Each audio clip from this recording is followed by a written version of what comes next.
7 अक्टूबर 2023 ये वो दिन था जब इजराइल में सबसे बड़ा आतंकी हमला हुआ। हमास आतंकियों के इस हमले में कुछ ही घंटों में 1200 से ज़्यादा इजरायली मारे गए, जबकि 250 से ज़्यादा लोगों को बंधक बना लिया गया। 7 अक्टूबर को उठी जंग की चिंगारी आज भी धधक रही है और पूरे मिडिल ईस्ट को ये दहला रही है।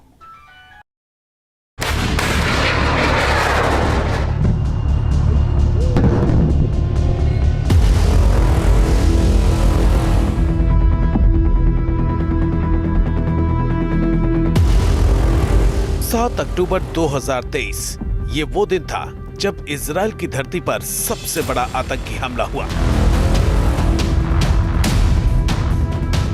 उस दिन हमास के हजारों लड़ाके गाजा से इजराइल में घुस आए और उन्होंने इजरायली नागरिकों पर अंधाधुंध फायरिंग शुरू कर दी।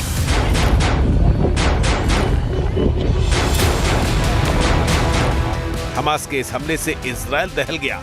आतंकियों ने निर्दोष लोगों को निशाना बनाया। जो भी रास्ते में आया उसे गोलियों से भून दिया। इजराइल को इस हमले की भनक तक नहीं लगी।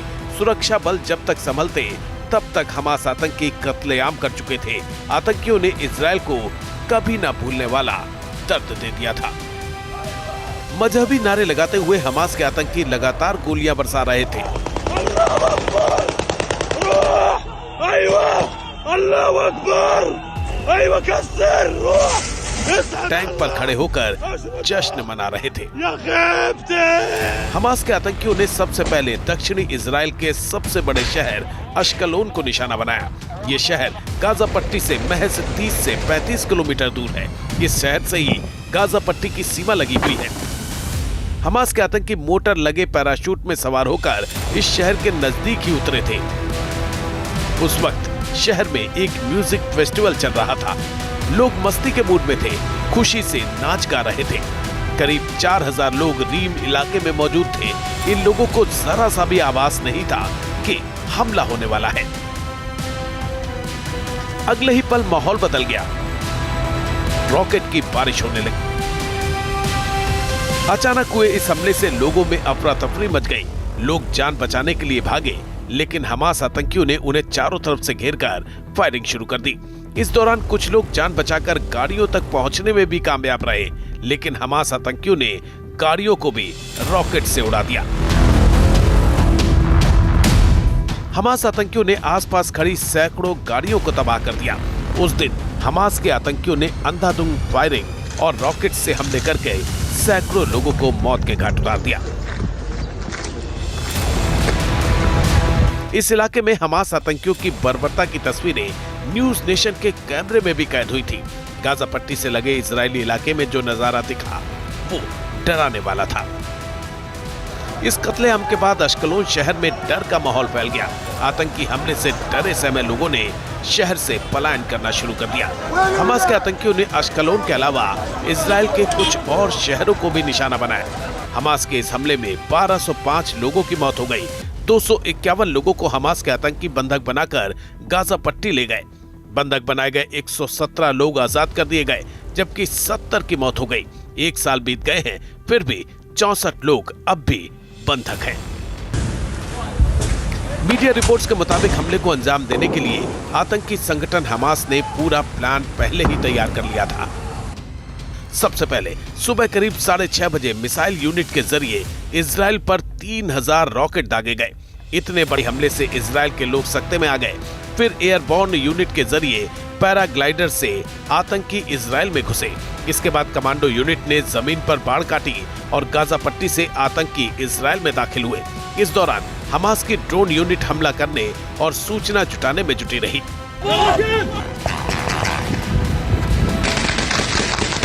इजराइल का अनुमान है कि उस दिन हमास के करीब 1000 लड़ाकों ने घुसपैठ की थी। हालांकि कुछ देर में इजरायली सुरक्षा बलों ने हालात पर नियंत्रण कर लिया।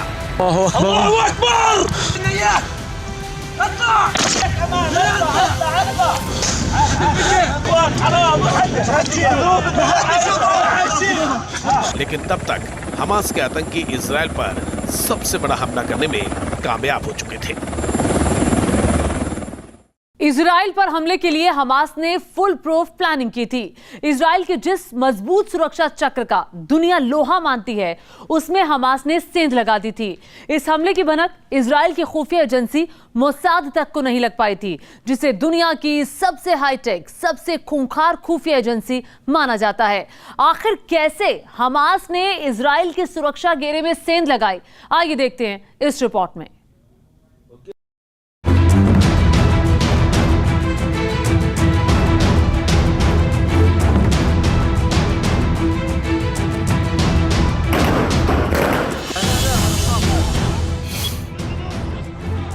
एक साल पहले कुछ इसी अंदाज में हमास ने इजराइल में घुसपैठ की थी। ये इजराइल पर किया गया कई दशकों का सबसे भयानक आतंकी हमला था।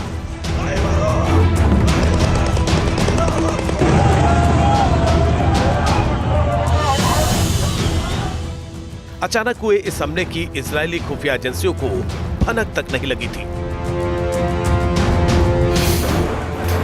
हथियार लहराते और फायरिंग करते करीब 1000 हमास आतंकी गाजा से इजराइल के दक्षिणी हिस्से में घुस आए थे।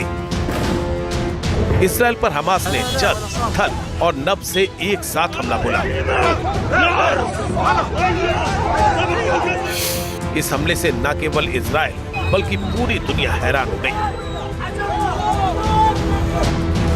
इजराइल को हमेशा अपनी खुफिया एजेंसियों, घरेलू इकाई शिन बेट और विशेष रूप से अपनी जासूसी एजेंसी मोसाद पर गर्व रहा है, लेकिन जब हमास ने ये हमला किया तो किसी को कानो कान खबर तक नहीं लगी।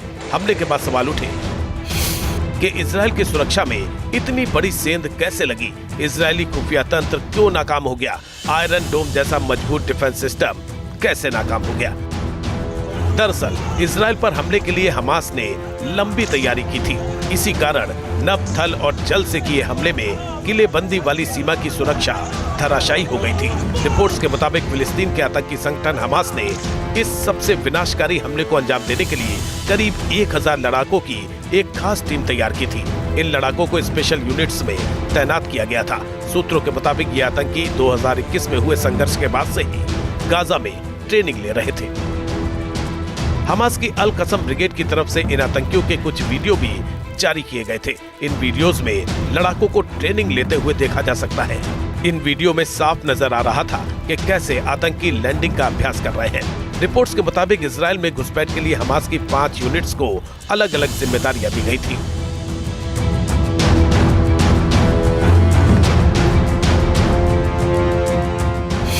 इसमें से पहले थी हमास की मिसाइल यूनिट, जिसने इजराइल की तरफ करीब 3000 रॉकेट दागे।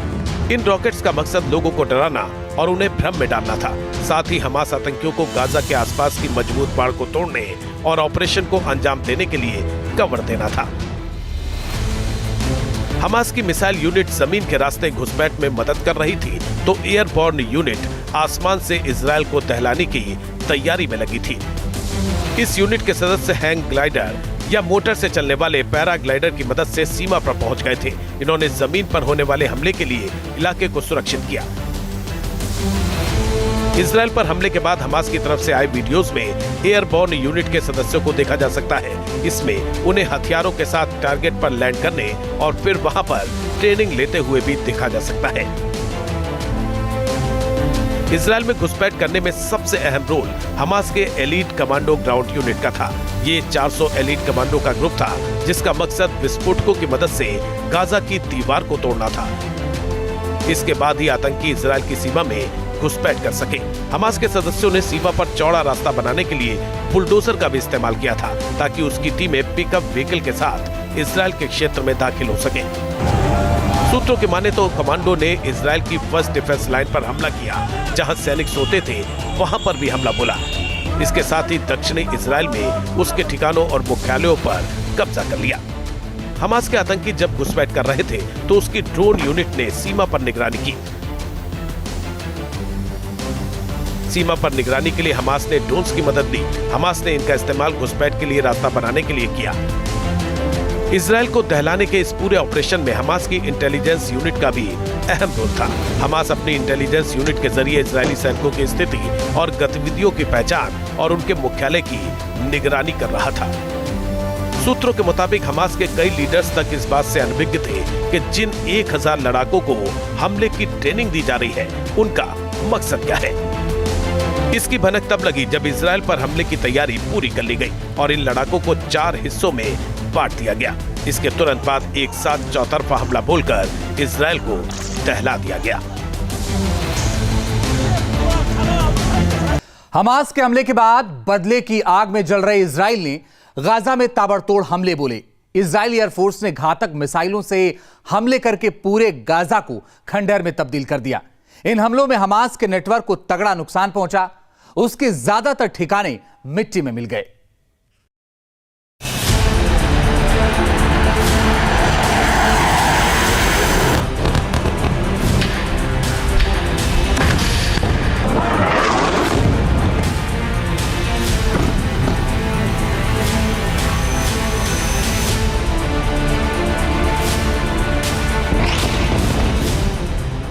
इजरायली एयर स्ट्राइक में गाजा में हाउसिंग ब्लॉक्स, टनल, धार्मिक स्थल और यहां तक हॉस्पिटल पर बम गिराने शुरू कर दिए गए।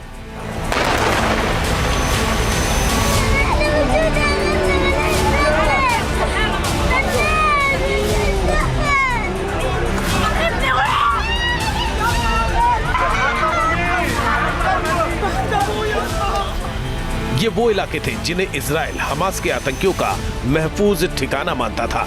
बम और घातक मिसाइलों का ऐसा अटैक गाजा में इससे पहले कभी नहीं देखा गया था।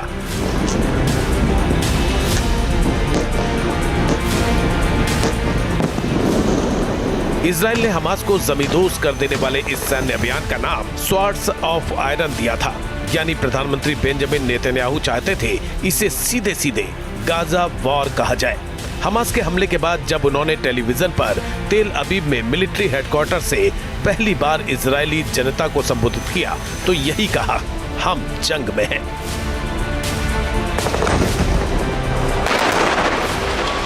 אזרחי ישראל, אנחנו במלחמה, לא במבצע, לא בסבבים, במלחמה. הבוקר חמאס פתח במתקפת פתע רצחני נגד מדינת ישראל ונגד אזרחיה.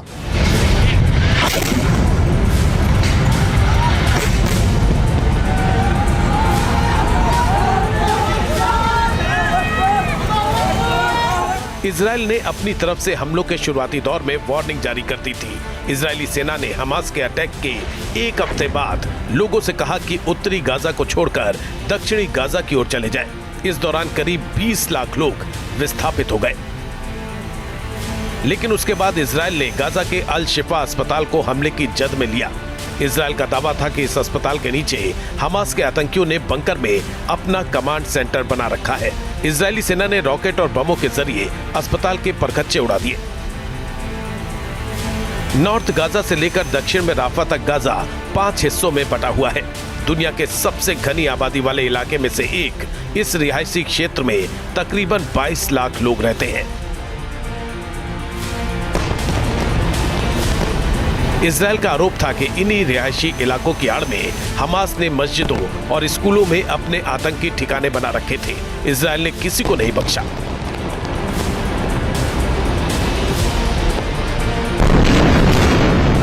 इजराइल ने गाजा में द नेशनल बैंक पर रॉकेट दागा। उसके बाद 2 दिन के अंदर जबालिया के रिफ्यूजी कैंप को तबाह कर दिया।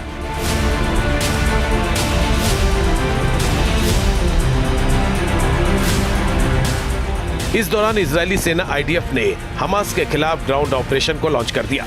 7 अक्टूबर के हमले के पलटवार के बाद अगले 6 महीने तक इजराइल ने गाजा को खंडहर में तब्दील कर दिया। इस साल 7 मई को इजराइल ने गाजा के दक्षिणी शहर राफा पर भी जमीनी हमला शुरू कर दिया। माना जाता है कि हमास ने गाजा में ही 2000 से ज्यादा सुरंग बना रखी थी। इजरायली सेना ने टनल के भीतर घुसकर हमास के आतंकियों को घेरा और फिर मौत के घाट उतार दिया। दरअसल इन हमलों के जरिए इजरायली सेना को हमास के टॉप कमांडर तक पहुंचने का सुराग मिल गया और फिर हमास की तबाही का अगला चरण शुरू हो गया।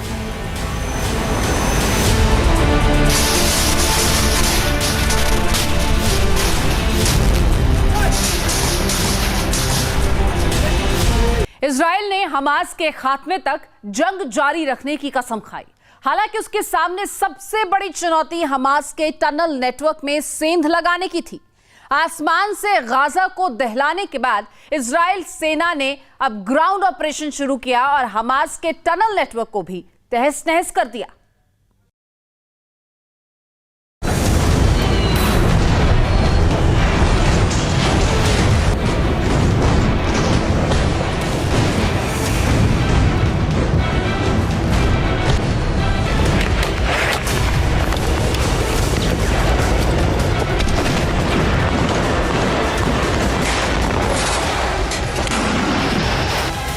गाजा की धरती के नीचे हमास की वॉर मशीन को इजराइल ने उड़ाया।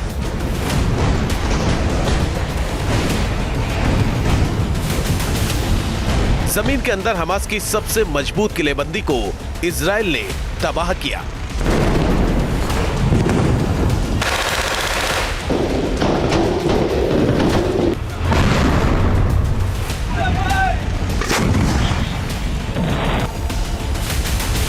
गाजा की जमीन के नीचे कई किलोमीटर तक फैला हमास का टनल न सिर्फ उसके कमांडर्स को वर्षों तक महफूज रखने में कामयाब रहा, बल्कि इन्हीं टनल से उसके आतंकियों ने इजरायली सेना पर कई बार जानलेवा हमला भी बोला।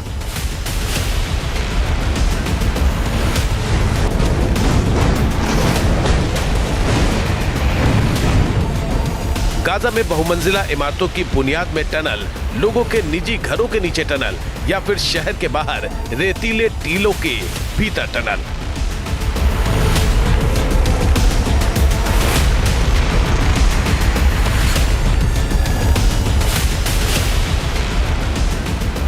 पिछले एक साल में गाजा में इजराइल का सबसे मुश्किल ऑपरेशन इन सुरंगों के भीतर जाकर हमास के आतंकियों को दबोचकर 7 अक्टूबर का इंतकाम लेना रहा है।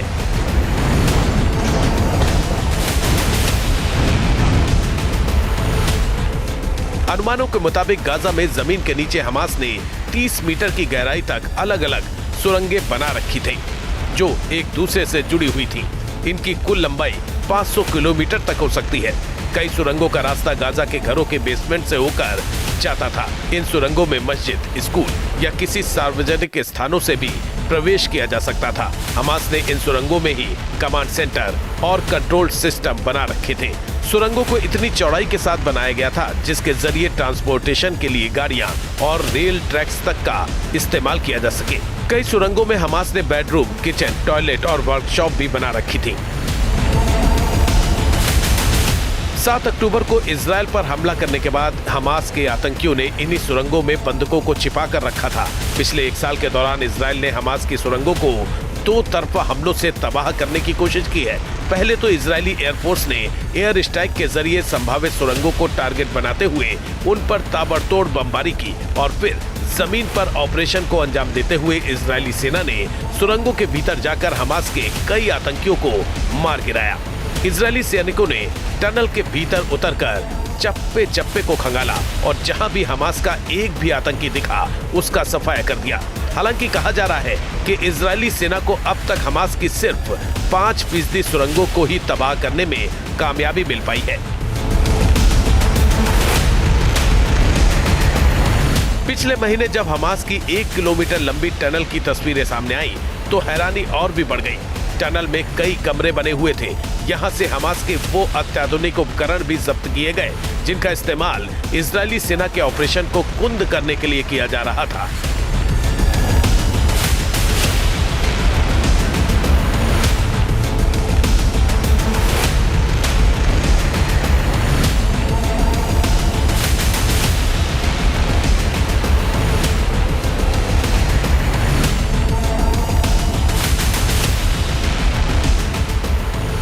इजराइल की सेना ने सुरंग का वीडियो जारी करते वक्त बताया था कि हाल ही में इसके भीतर हमास के आतंकियों ने 6 इजरायली बंधकों को मार डाला था, जिसके बाद से इजराइल की बौखलाहट और भी बढ़ गई है। इजराइल मानता है कि अभी भी कई सुरंग बेहद कारगर हालात में है और हमास इजरायली सीमा से लगे इलाकों में टनल के रास्ते फिर से हमला बोल सकता है।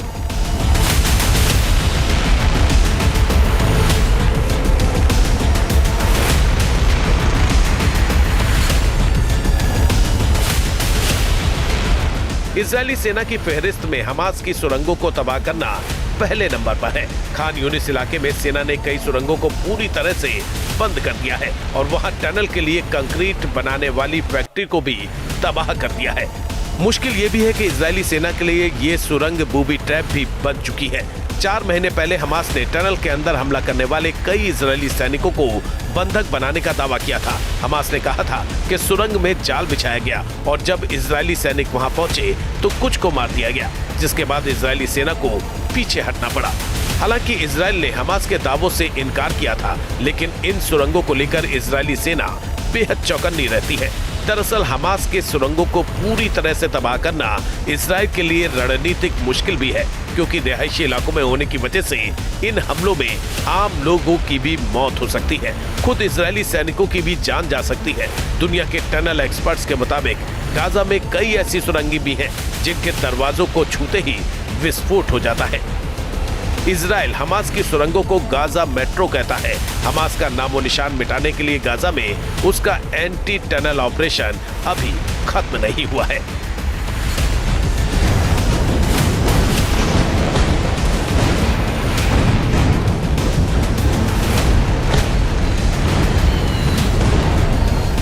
न्यूज नेशन अब व्हाट्सएप पर खबरों की ताजा अपडेट के लिए न्यूज नेशन के इस QR कोड को स्कैन करें।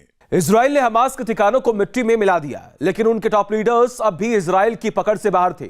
इसके बाद इजरायली सेना ने हमास के टॉप कमांडर्स को निशाना बनाना शुरू कर दिया।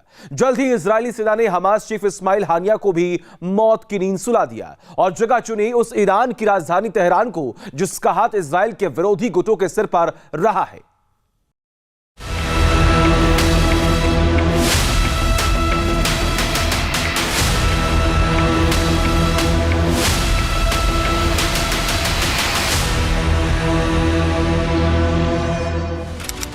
तारीख 31 जुलाई 2024, जगह ईरान की राजधानी तेहरान। ये वो दिन था जब तेहरान के एक बेहद ही सुरक्षित घर में जोरदार धमाका हुआ और हमास के चीफ इस्माइल हानिया की मौत हो गई। ईरानी सुरक्षा अधिकारियों के मुताबिक तेहरान में देर रात ठीक 2 बजे रिमोट से बम को डेटोनेट किया गया था। धमाका ठीक उसी कमरे में हुआ जिस कमरे में हानिया अपने बॉडीगार्ड के साथ रुके थे। इस कंपाउंड में 24 घंटे मेडिकल स्टाफ भी रहा करता था। धमाके की आवाज सुनते ही सुरक्षा गार्ड उस कमरे की तरफ गए जिसमें हानिया रुके थे। जब मेडिकल टीम हानिया के कमरे में पहुंची तब तक उनकी मौत हो चुकी थी। बॉडीगार्ड की सांसें तब भी चल रही थी, लेकिन कुछ देर बाद उसने भी दम तोड़ दिया।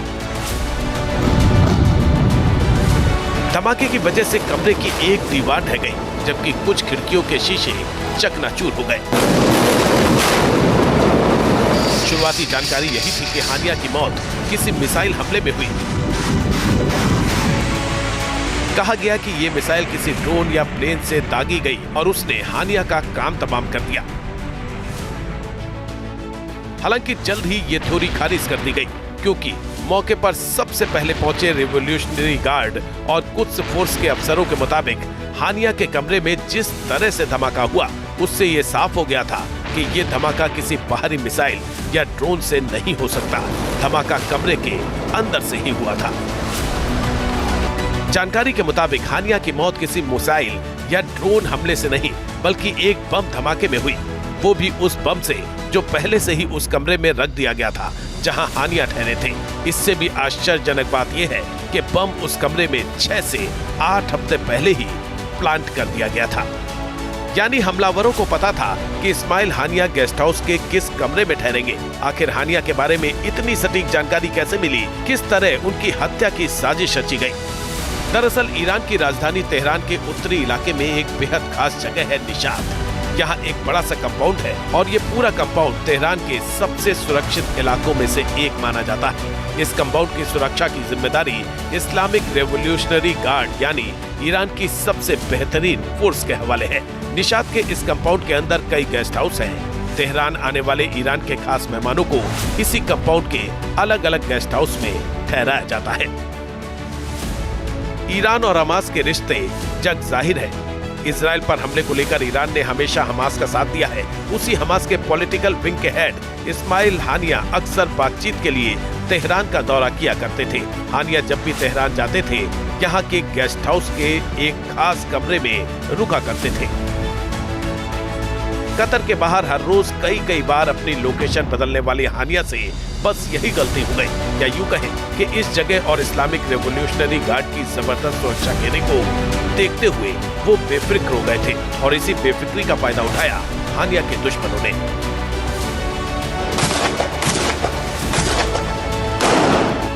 इजराइल या इजरायली खुफिया एजेंसी मोसाद हानिया को कतर में भी अपना निशाना बना सकती थी, जहां वो पिछले 7-8 साल से रह रहे थे। लेकिन यहाँ एक दिक्कत थी। दरअसल गाजा में शांति कायम करने और हमास के कब्जे में बंधक बने इजरायली नागरिकों को छुड़ाने के लिए चल रही बातचीत में कतर अहम रोल निभा रहा था। ऐसे में कतर की सरजमीन पर हानिया को मारकर इजराइल मिडिल ईस्ट में एक नया दुश्मन पैदा नहीं करना चाहता था। इसलिए मोसाद ने ईरान को चुना, जिसके साथ उसके रिश्ते पहले से ही खराब थे। इसके बाद हानिया को तेहरान में ही निशाना बनाने की साजिश बुननी शुरू हो गई। ऑपरेशन बेहद मुश्किल था, इसलिए मोसाद को जिम्मेदारी सौंपी गई। मोसाद को कड़ी मशक्कत के बाद ये जानकारी हाथ लगी कि हानिया जब भी तेहरान आते हैं वो निशात के किस गेस्ट हाउस के किस कमरे में ठहरते हैं। हानिया के बारे में जानकारी जुटाने का काम पूरा हो चुका था। अब ऑपरेशन को अंजाम देने के लिए हानिया के तेहरान पहुंचने का इंतजार हो रहा था। इस बार हानिया तेहरान पहुंचा तो सबको जानकारी थी, क्योंकि इब्राहिम रईसी की हेलीकॉप्टर क्रैश में मौत के बाद ईरान के नए राष्ट्रपति का शपथ ग्रहण समारोह हो रहा था। समारोह में हानिया का आना तय था, इसलिए उसको अंजाम तक पहुंचाने की प्लानिंग शुरू हो गई। अब मोसाद को पता था कि हानिया तेहरान के किस गेस्ट हाउस के किस कमरे में ठहरते हैं। हानिया के तेहरान आने की तारीख भी पता चल चुकी थी। हानिया को निपटाने के लिए इजराइल के पास कई ऑप्शन मौजूद थे। मिसाइल, ड्रोन या प्लेन से हमले में हानिया के साथ साथ कंपाउंड में ठहरे बाकी मेहमानों को भी नुकसान पहुंचने का खतरा था। एयर स्ट्राइक करने से सीमा के उल्लंघन, जंग छेड़ने और हमले का इल्जाम लगने का डर था। इसलिए इजराइल ने सीधे ऑपरेशन के बजाय बम ब्लास्ट का विकल्प चुना। अब सवाल उठ रहे हैं कि मोसाद ने तेहरान की सबसे सुरक्षित जगह माने जाने वाले निशात कंपाउंड में बम कैसे प्लांट किया, वो भी उस कमरे में जिसमें ईरान के बेहद खास मेहमान हानिया ठहरने वाले थे।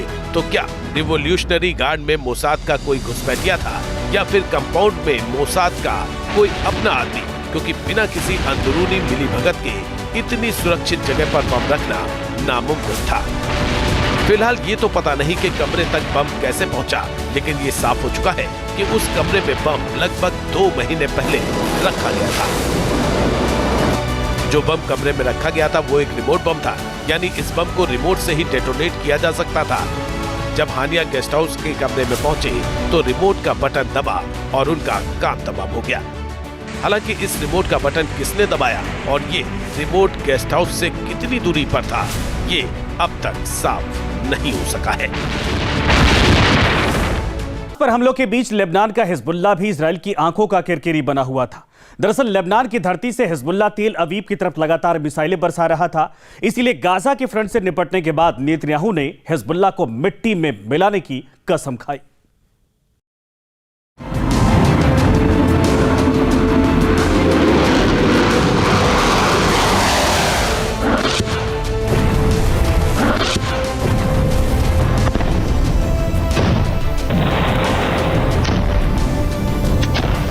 हमास से हिजबुल्लाह तक इजराइल ने खोले कई मोर्चे।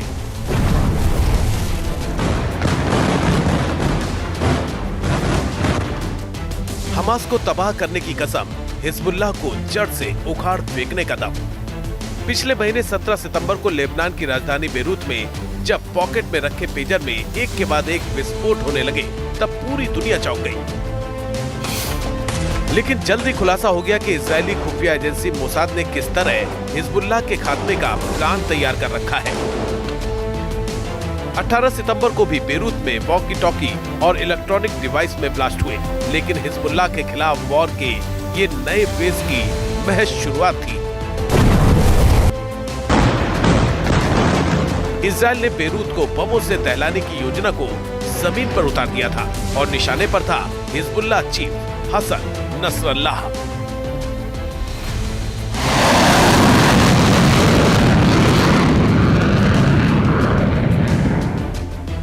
10 दिनों तक इजरायली लड़ाकू विमान लेबनान के आसमान में उड़ते हुए बेरूत में जमीन की परतें उखाड़ते रहे।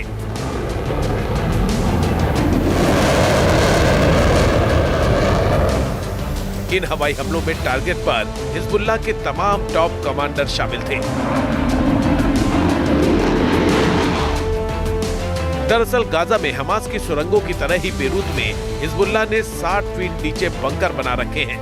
इन्हीं बंकर में हिजबुल्लाह का हेडक्वार्टर भी है और यहीं नसरल्लाह भी छिपकर बैठा हुआ था। लेकिन इजरायली एयरफोर्स ने बेरूत में बंकर बस्टर बमों की ताबड़तोड़ बौछार कर दी। बेरूत धुआं-धुआं हो गया।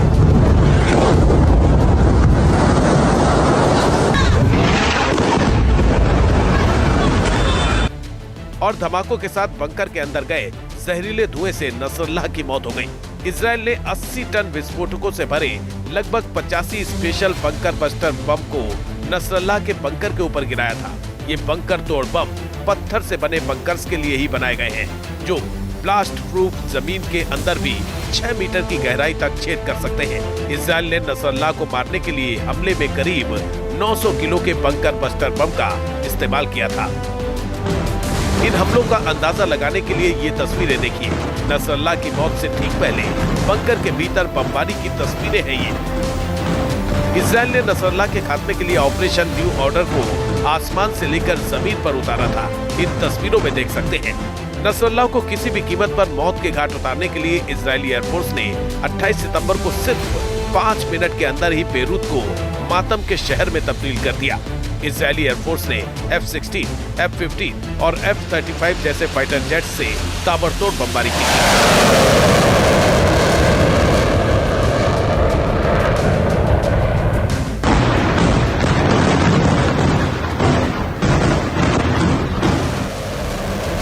29 सितंबर को भी इजरायली एयरफोर्स ने जहां-जहां बमों की बारिश की, वहां-वहां बर्बादी की गाथा लिख दी। इन हमलों में इतने शक्तिशाली बमों का इस्तेमाल हुआ कि जमीन में करीब 90 फीट गहरा गड्ढा बन गया। इजरायल के हमलों में 9 दिनों के भीतर हिजबुल्लाह के 23 कमांडर मार गिराए गए। नसरल्लाह को बंकर बस्टर के जरिए ढेर करने के बाद हिजबुल्लाह की अब तक 95% कमान का खात्मा हो चुका है।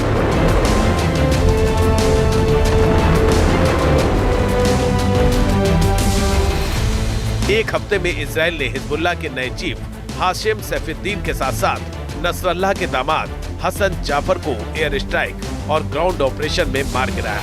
इजरायल के हमलों में मारे गए हिजबुल्लाह के वो 6 कमांडर भी शामिल हैं जिनके पुते हिजबुल्लाह इजरायल को मटिया मेट करने की कस्में खाता था।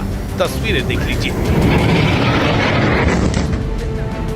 नसरल्लाह के खात्मे के साथ ही इजरायल ने हिजबुल्लाह के एयरफोर्स चीफ मोहम्मद हुसैन शुरूर को एयर स्ट्राइक में मार गिराया। रडवान के मुखिया इब्राहिम अकील को बम धमाके में उड़ा दिया।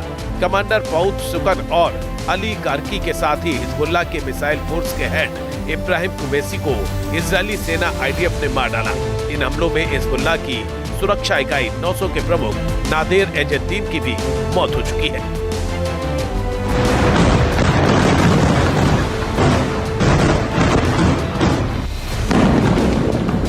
अल्लाहु अकबर।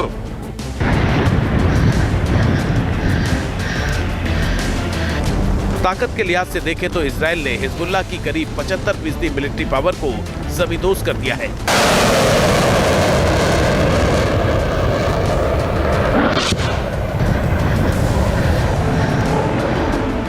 इजरायल की सेना IDF का दावा है कि हिजबुल्लाह के जखीरे में चीनी मिसाइल और 200 किलोमीटर तक हमला करने वाली ईरान की मिसाइल कद्र भी मौजूद है।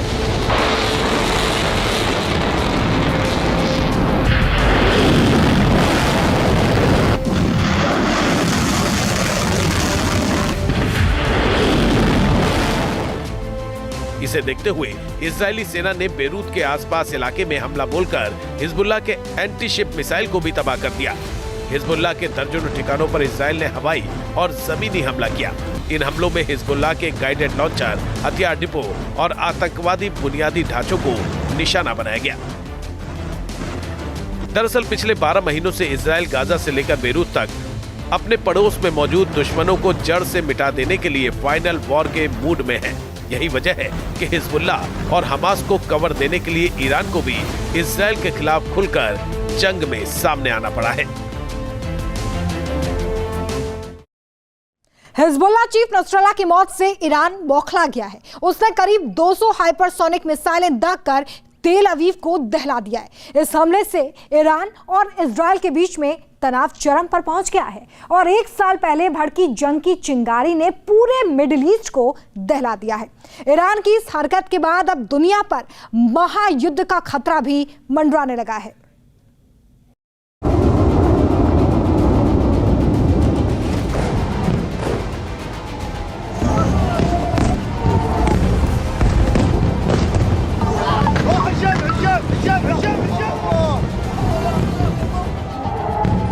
मंगलवार रात 10 बजे अचानक इजराइल के ज्यादातर शहर सायरन और मिसाइलों के धमाके से दहल उठे। तेल अवीव समेत इजराइल के कई शहरों में मिसाइलें गिरने लगी।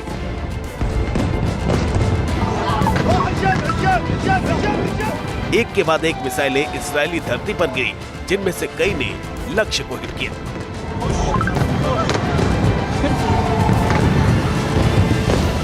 ईरान की तरफ से 1-2 नहीं बल्कि 180 से ज्यादा मिसाइलें इजराइल की तरफ दागी गईं।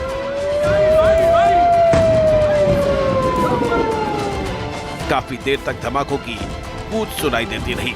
ईरान के बदले की आग मिसाइलों के जरिए यहूदी देश पर बरसी।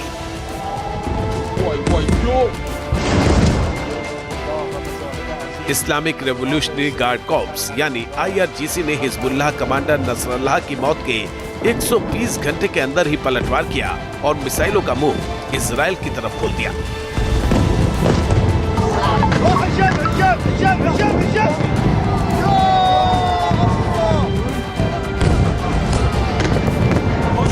ईरानी हमले के बाद तेल अवीव से लेकर यरूशलेम तक का आसमान मिसाइलों और इजरायली इंटरसेप्टर रॉकेट की रोशनी से नहा उठा।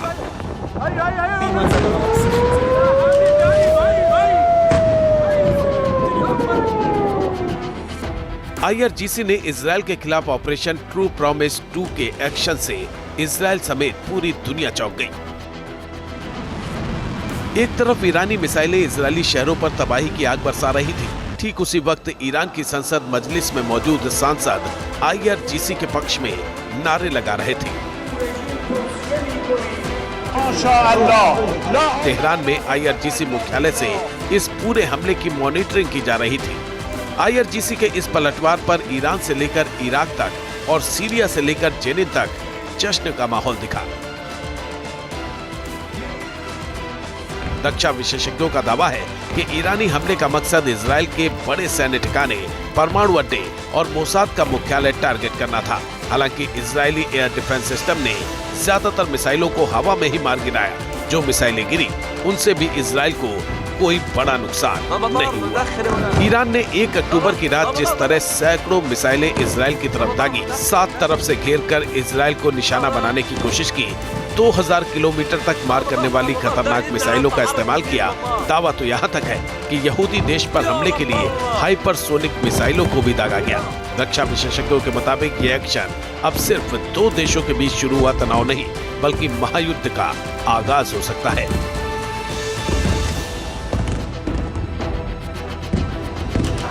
दरअसल पूरे मध्य पूर्व में सिर्फ ईरान ही एक ऐसा देश है जो इजराइल को दुनिया के नक्शे से मिटाना चाहता है।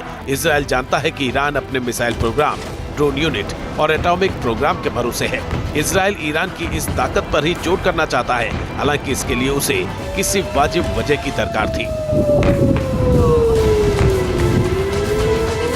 इजराइल वो मौका तलाश रहा था जिसके सहारे वो ईरान के परमाणु प्रोजेक्ट पर भीषण हमला कर उन्हें मिट्टी में मिला दे और लंबे वक्त के लिए ईरानी प्रतिरोध की कमर तोड़ दे। जानकारों के मुताबिक ईरान ने मिसाइलों से हमला कर इजराइल को पलटवार का मौका दे दिया है।